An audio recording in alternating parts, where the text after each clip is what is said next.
Cancer kidney രോഗികൾക്ക് ഭക്ഷണവും പോഷകാഹാരവും എത്തിച്ചു നൽകാനായി 15 വർഷമായി പ്രൊഫഷണൽ നാടകോത്സവം നടത്തി പണം കണ്ടെത്തുകയാണ് തൃശൂർ പഴുവിൽ കാരുണ്യ ചാരിറ്റബിൾ സൊസൈറ്റി. ജാതിമത രാഷ്ട്രീയ വേർതിരിവില്ലാത്ത 100ഓളം ആളുകളുടെ കൂട്ടായ്മയാണ് കാരുണ്യ. ഈ വർഷത്തെ നാടകോത്സവത്തോട് അനുബന്ധിച്ച് പത്മശ്രീ ഡോക്ടർ കുര്യൻ മേളാപ്പറമ്പിലിന് Karunya man of the year പുരസ്കാരവും നൽകി ആദരിക്കും. ഈ മാസം 20 മുതൽ 29 വരെ പഴുവിൽ കരുണ ചാരിറ്റബിൾ ട്രസ്റ്റ് വർഷം തോറും നടത്തിവരാറുള്ള പ്രൊഫഷണൽ നാടകോത്സവം. നാടകാസ്വാദനത്തിന്റെ വേറിട്ട തലങ്ങളിലൂടെ സഞ്ചരിക്കുന്ന 10 നാടകങ്ങൾ വേദിയിലെത്തും. പ്രൊഫഷണൽ നാടകങ്ങൾ പ്രദേശവാസികൾക്ക് വർഷം തോറും കാണാനായി എത്തിച്ച് മനം നിറയ്ക്കുന്നതിനൊപ്പം ഇതിൽ നിന്ന് ലഭിക്കുന്ന പണം ഉപയോഗിച്ച് രോഗികളുടെ വയർ കൂടി നിറയ്ക്കുകയാണ് കാരുണ്യ എന്ന ജീവകാരുണ്യ സംഘടന.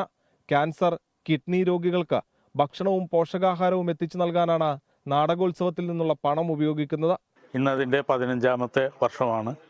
ജനഹൃദയങ്ങളിലേക്ക് ഏറ്റവും അടുത്ത് എത്തിക്കാനുള്ള പ്രൊഫഷണൽ നാടകങ്ങൾ കഴിഞ്ഞ 15 വർഷമായും 10 നാടകങ്ങൾ വെച്ച് സംഘടിപ്പിച്ച് അതിൽ നിന്ന് ഫണ്ട് സമാഹരിച്ച് ജില്ലയിലെ ക്യാൻസർ, കിഡ്നി രോഗികൾക്ക് പ്രധാനമായും ഭക്ഷണവും പോഷകാഹാരങ്ങളും നൽകി വരുന്ന ഒരു സംഘടനയാണ്. ഒക്ടോബർ 20 മുതൽ 29 വരെ ദിവസവും രാത്രി 7 മണിക്ക് പഴുവിൽ JP സംഗമം ഹാളിലാണ് നാടകങ്ങൾ.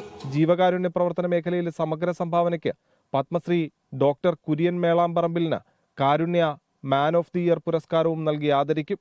24 തൃശൂർ. ലോകത്തെവിടെയായാലും ഏത് സമയത്തും 24 വാർത്തകളും ഓഗ്മെന്റഡ് റിയാലിറ്റി പാക്കേജുകളും എക്സ്പ്ലെയിനറുകളും വിശദമായി കാണാൻ ഞങ്ങളുടെ യൂട്യൂബ് ചാനൽ നിങ്ങൾക്ക് സബ്സ്ക്രൈബ് ചെയ്യാം.